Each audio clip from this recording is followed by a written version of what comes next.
स्वागत है NF news पर। मैं हूं आपके साथ रोहित।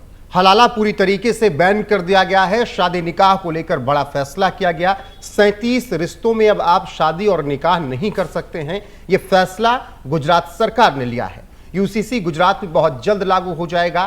क्या बड़े इंपॉर्टेंट वहां पर फैसले लिए गए हैं, इसी पर चर्चा करेंगे। उत्तराखंड के बाद गुजरात को यह फैसला क्यों करना पड़ा, मेरे साथ वरिष्ठ पत्रकार पंकज प्रसून हैं, विस्तार से बातचीत करेंगे। बहुत बहुत स्वागत है पंकज जी। गुजरात में यूसीसी लागू करने को लेकर मसौदा जो तैयार किया गया है, कब तक उम्मीद करेंगे कि पूरी तरीके से कानून बन जाएगा और क्या अहम फैसले रहे हैं? जिस वक्त उत्तराखंड में यूसीसी लागू हुआ था, उसी वक्त गुजरात सरकार ने यह घोषणा की थी कि हम अपने राज्य में भी यूनिफॉर्म सिविल कोड लागू करेंगे। और गुजरात दूसरा ऐसा स्टेट होगा इस देश का जहां पे यूनिफॉर्म सिविल कोड लागू होगा। गोवा में ऑलरेडी लागू है, वो जब से गोवा बना है तो वहां तो कोई सवाल ही पैदा नहीं होगा। तो उस हिसाब से यह तीसरा राज्य होगा। जो इंपॉर्टेंट एस्पेक्ट है, थोड़ा सा चेंज है, बदलाव है। ये गुजरात ने अपने यहाँ की परिस्थितियों के अनुसार किया है। एक तो हलाला पूरी तरह से बैन, जैसा आपने बताया भी। कोई भी रिलीजन के नाम पे हलाला अगर किसी भी लड़की या महिला का किया तो ये पनिशेबल ऑफेंस होगा, पूरी तरह बैन। दूसरी इंपॉर्टेंट बात है कि 37 ऐसे रिश्ते बाकायदा लिस्ट किए गए हैं जहां आप शादी नहीं कर सकते। ये कौन से रिश्ते हैं? मैं कुछ उदाहरण बता। अपनी मां से नहीं कर सकते शादी, अपनी सौतेली मां से भी नहीं कर सकते, अपनी मां के मां से नहीं कर सकते, अपनी दादी से नहीं कर सकते, अपनी बेटी से नहीं कर सकते, अपनी सौतेली बेटी से भी नहीं कर सकते। इस तरह करके मतलब कि जो हमारे यहाँ जो बहन है, मां है, इस तरह से नहीं कर सकते। और वो बहुत स्पेसिफिक दिया गया है। अब जैसे कि बताया गया अपनी बहन से, तो उसमें यह भी बताया गया है कि भाई चाहे वो बहन कैसी भी हो, मौसेरी बहन या चचेरी कर सकते हैं आप।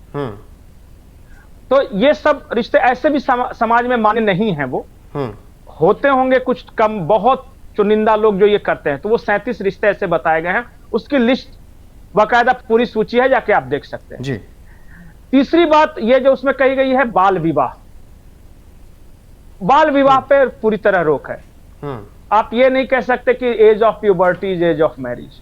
नहीं, भारत में सारे लोगों पर यही लागू होता है कि कम से कम लड़की की उम्र 18 साल होनी चाहिए और लड़के की उम्र 21 साल होनी चाहिए। यही पूरे देश में लागू है।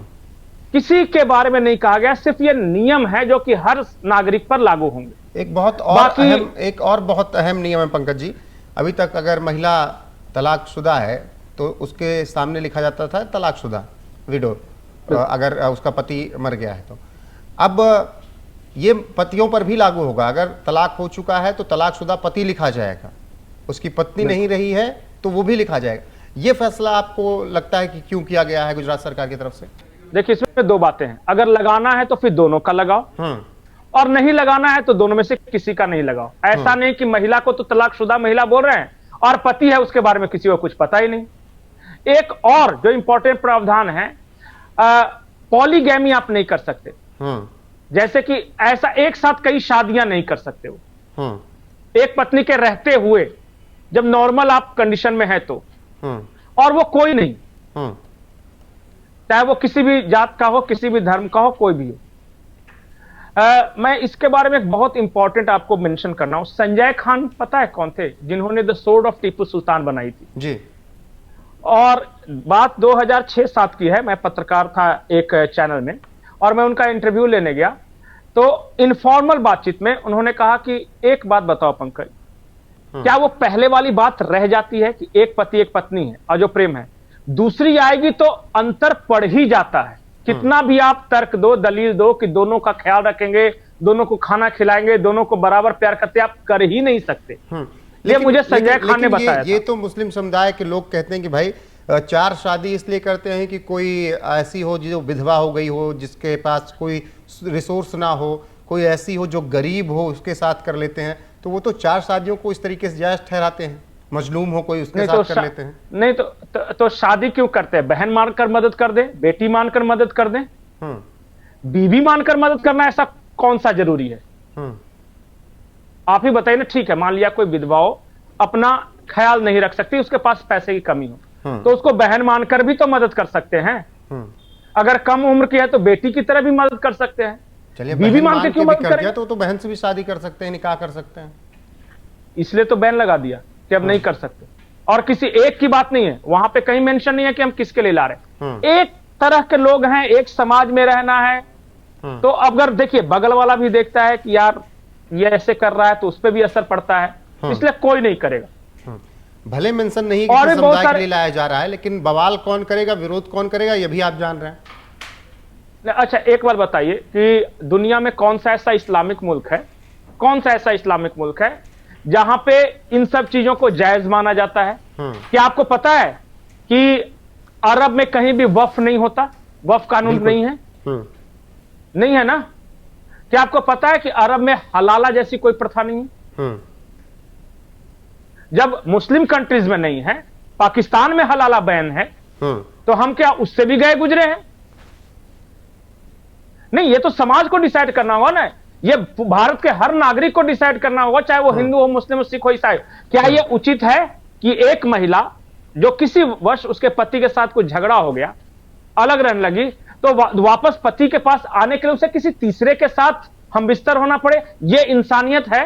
छोड़ दीजिए एक क्षण के लिए रिलीजन की बातें, जरा सोचिए कि क्या गुजरती होगी। और किसी मौलवी से तो किसी बुजुर्ग से क्या ये इस जमाने में हम इस तरह की बात करेंगे? इतनी समस्याएं हैं जो आपने गिनाई।